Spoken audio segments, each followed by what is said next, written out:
This time last year, everything to do with Call of Duty was doom and gloom after the reveal trailer of Infinite Warfare. The main problem with the game had nothing to do with the game itself, but the fact that Activision had failed to vary the setting enough between yearly entries.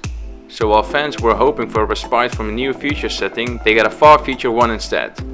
But after a long series of sci-fi games, this is the first Call of Duty to be set during the Second World War since 2008's World at War.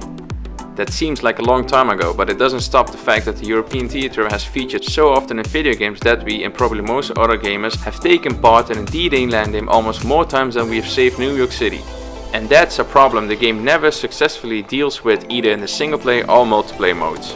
More so than ever, World War II is essentially 3 games in one, with a very little connecting them beyond the same basic gameplay mechanics. The campaign is a serious single-player story experience, while the competitive multiplayer takes understandably liberties with setting and zombie aims for a more genuine horror vibe than usual. The campaign is roughly 6 hours and clearly uses Band of Brothers as its primary influences, as well as Saving Private Ryan and the newer films such as Fury. But it ends up in an unfortunate position where it wants to be taken seriously and yet also tries to be a modern Call of Duty game full of Michael Bay style set pieces. The biggest problem though is simply how cliched all the characters are. If you've ever seen a war movie before, you can guess what the principal cast are like straight away, and the plot parts of the unexperienced private, the wise guy best friend and the barking sergeant are exactly as predictably as you first assume.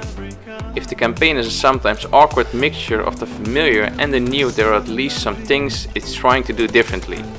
The competitive multiplayer though is where World War II plays is safest. And how you feel about that will color your opinion of the whole package. There is, of course, no jetpacks or wall running here, just old-fashioned boots on the ground. Although the new class system does its best to offer a degree of flexibility in your loadout, despite the lack of high-tech gadgetry. In theory, it's been a long time since Call of Duty has played like this, except it's not, because last year's Modern Warfare Remastered is now available as a standalone release and that already features old school boots on the ground combat.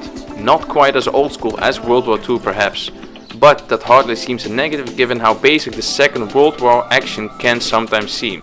Boost jumps and invisibility cloaks may rub some people up the wrong way, but they were added in order to shake up the slowly stagnating gameplay. Taking them out provides a brief novelty, but it soon becomes clear that nothing else is there to replace them, or at least not in standard modes. The new war mode is arguably the game's newest best feature, as it introduces a thug and war style objective based on modes similar to Battlefield Rush. It's highly entertaining, but there's only 3 maps and it makes it feel undercooked from the off. There is no question that the multiplayer isn't entertaining, but it begins to feel over familiar very quickly. And not at all the breath of fresh air is presumably intended. By comparison though, the Back of Basics approaches works better for zombies. What's presented here is much closer to the horror atmosphere intended, appropriately enough World at War with none of the cheesy camp of the several entries. It's still the same basic game though, as you and your friends try to survive waves of zombies and slowly make your way through the Bavarian village infested with the undead. Call of Duty did a great job this year compared to last year. I am very happy to see their move. Thanks for tuning in. Make sure to subscribe and hit that notification button.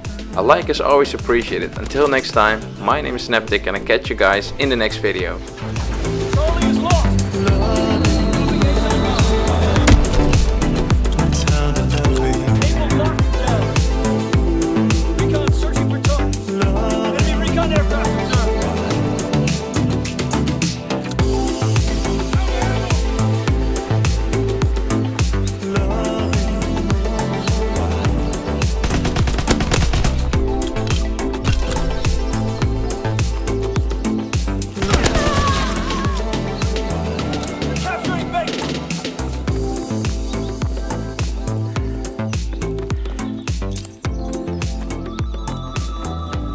Baker's overrun.